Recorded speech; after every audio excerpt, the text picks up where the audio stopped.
नमस्कार, times of Swaraj में आप सबों का स्वागत है और मैं हूं संतोष सिंह। और आज हम टाइम्स ऑफ स्वराज में बात कर रहे हैं जिन 5 कंस्टिट्यूएंसीज में लोकसभा क्षेत्र में कल चुनाव होना है।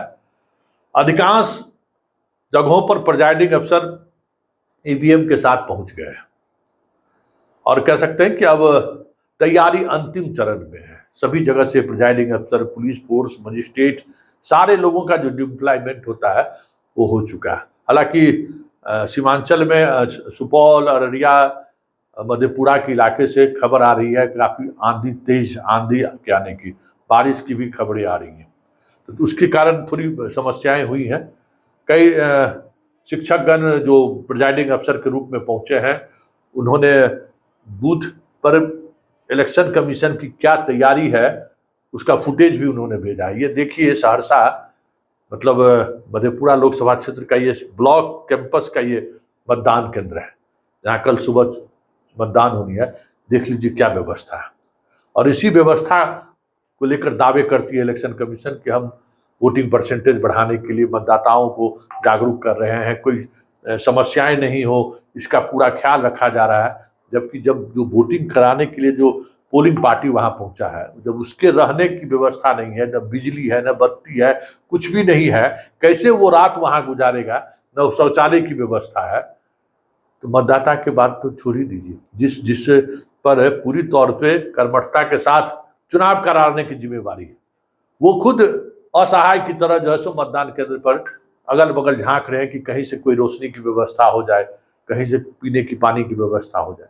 ये तो तैयारी है इलेक्शन कमीशन की। खैर, तैयारी जैसे भी हो, हर किसी की नज़र इन 5 कंस्टिट्यूएंसी पर है, क्योंकि चुनाव जो 2 फेज का चुनाव हुआ है, उस फेज में कसमकस वाली स्थिति रही है। कौन जीतेगा कौन हारेगा कहना मुश्किल है। समर्थक पॉलिटिकल पार्टी जो भी कयास लगा ले, लेकिन बहुत मुश्किल है कहना। इसी तरीके से थर्ड फेज की अगर हम बात करें तो ये एक ऐसा फेज है जो 2019 के इलेक्शन में इन 5 कंस्टिट्यूएंसी में, खगड़िया हो, मधेपुरा हो, सुपौल हो, अररिया हो और झंझारपुर में जो भी उम्मीदवार जीता 2.5 लाख से 4 लाख तक के बीच में, मतलब बड़े मार्जिन से ये लोग चुनाव जीते।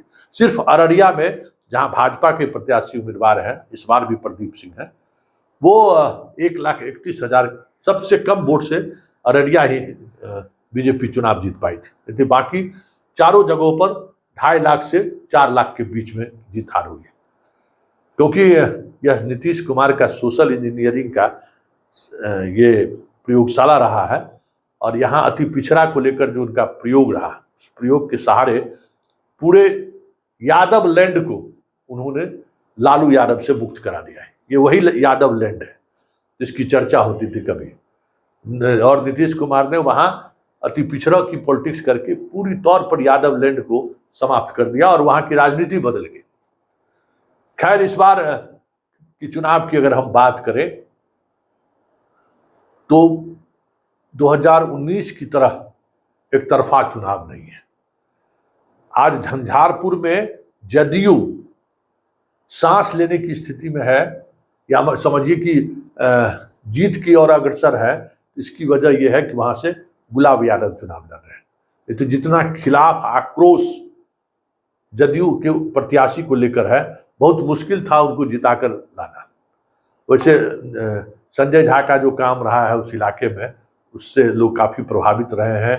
एक डेवलपमेंट का माहौल उन्होंने बनाया है, उसकी वजह से उम्मीदवारों के प्रति लोगों का जो गुस्सा रहा है, उस गुस्सा में थोड़ी कमी अब दिखाई दे रही है। तो भयानक गुस्सा उसके खिलाफ था, लेकिन गुलाब यादव उनको बड़ी राहत दे रही है।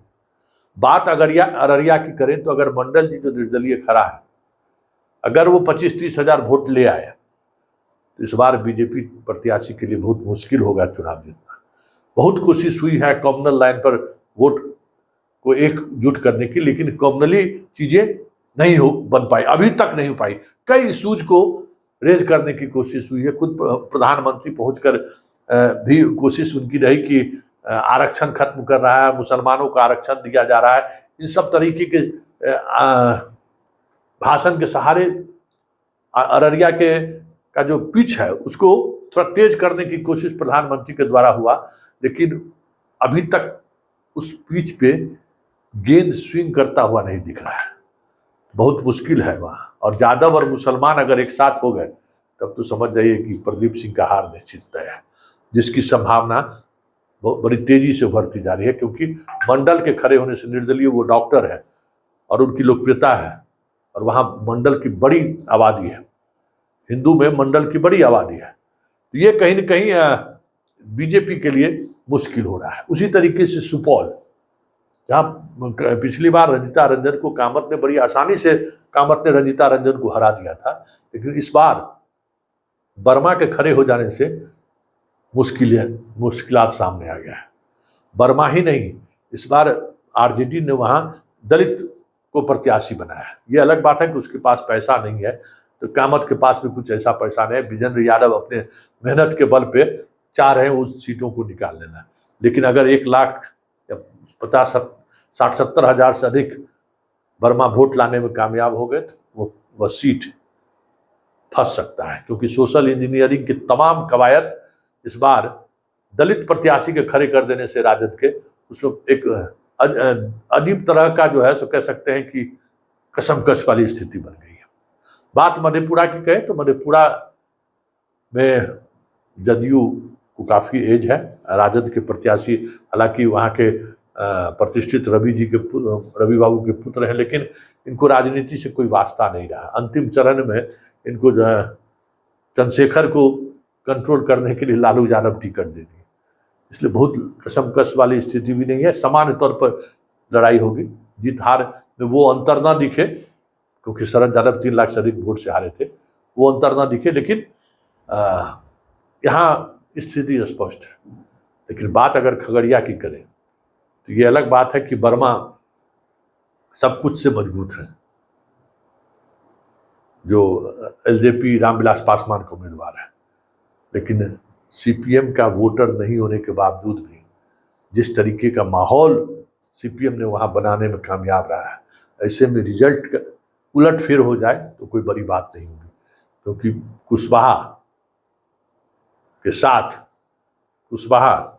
साथ मुसलमान और यादव अगर मजबूती के साथ खड़ा हो गया, और सहनिक वोट में जिस तरीके का डिवीजन है और सवर्ण वोटर में भी डिवीजन है, तो ये डिवीजन अगर ईवीएम तक बरकरार रह गया तो फिर वर्मा जी के लिए चुनाव जीतना तो दूर, जो फासले जीत का रहा है पिछली बार, उतने फासले से चुनाव में हार जाए तो कोई बड़ी बात नहीं होगी। लेकिन यह सब कुछ निर्भर करेगा कि कुशवाहा वोटर क्या करने जा रहा है। यादव वोटर पैसे से तो प्रभावित नहीं हो रहा है, क्योंकि मुसलमान तो अपने स्थिति स्पष्ट कर दिया, मुसलमान पूरी तौर पे सीपीएम के साथ खड़ा है, और सहनी वोटर की जो टूट है वो टूट भी बड़ा नुकसान पहुंचा रहा है एलजेपी प्रत्याशी को। वैसे एलजेपी प्रत्याशी ने सब तरह का चुनाव में जितने तरीके का खेल हो सकता है, उस खेल में दूर दूर तक सीपीएम के उम्मीदवार कहीं दिखाई नहीं दे रहे। अब उसका कितना असर पड़ेगा ये तो 4 जून को पता चलेगा, लेकिन इतना तय है कि अगर खगड़िया में एलजेपी प्रत्याशी की हार होती है तो पूरे बिहार का परिणाम इससे प्रभावित होगा, ये भी तय है। क्योंकि एलजेपी प्रत्याशी की हार तभी हो सकती है जब कुशवाहा वोटर पूरी तौर पे सिर्फ कुशवाहा उम्मीदवार सामने है इस वजह से टूट जाए, कुर्मी वोटर टूट जाए। ये सारी चीजें भी देखने वाली बात है, क्योंकि वहाँ कुशवाहा कुर्मी वोटर टूटता है, यादव मुसलमान एक साथ हो जाए, साहनी वोटर टूट जाता है, तो फिर ये कम्बिनेशन सिर्फ खगड़िया में ही नहीं रहेगा, ये कम्बिनेशन पूरे उत्तर बिहार में देखने को मिलेगा। और ऐसे में फिर मोदी का मैजिक चलना मुश्किल नहीं, नामुमकिन होगा।